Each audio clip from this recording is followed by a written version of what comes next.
That is the last chord in A Day in the Life, recorded by the Beatles. I am Robert Hoffman. I am a writer. I'm also a husband and a father. And those vocations, being a husband and a father, took precedence over being a writer. However, now it's the writer's turn. There's this question about who I desire to be in terms of my career vocation. I don't want to be a Stephen King. I don't want to be a James Joyce. I don't want to be an Ernest Hemingway. I want them to be able to look up to me and say, oh, there's a guy that we could be writers like, and me like them.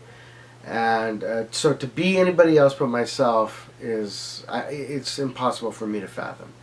In Robert Greene's book, Mastery, he talks about inclination, following our inclinations, having instruction be our experience, or rather our experiences be our instructor and our mentor, and he talks about our individuality being the voice that guides us. Our voice is who we are. It's our thumbprint. It's our soul print, and those things are important to me, and they resonated with me. He also suggests 5 strategies for discovery. Discovery meaning discovering our vocation, our life task, which is a terrible term. But our life task is possibly to discover these things. We can look for our first love. We can find a perfect niche.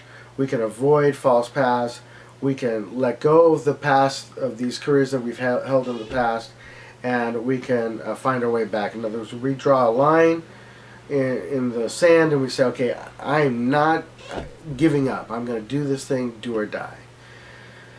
Now I'm going to share with you a turning point story. This turning point story is meant to describe how I wanted to become a writer, and I have too many of those.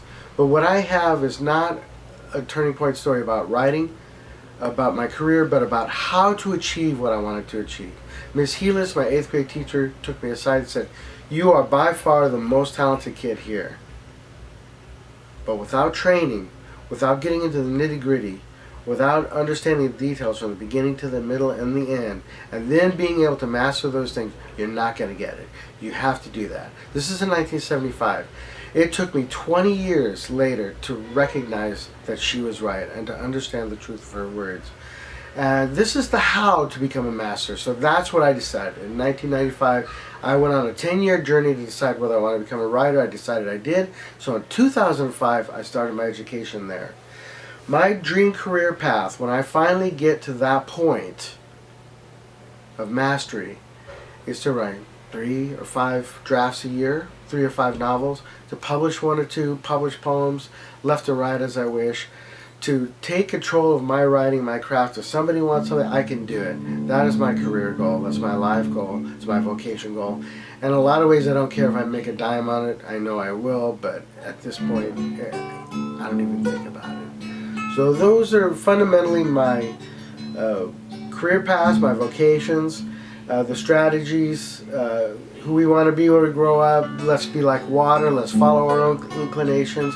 If we could do all of those things, I have no doubts that I'll be able to do my dream path. And there you go. Thank you very much.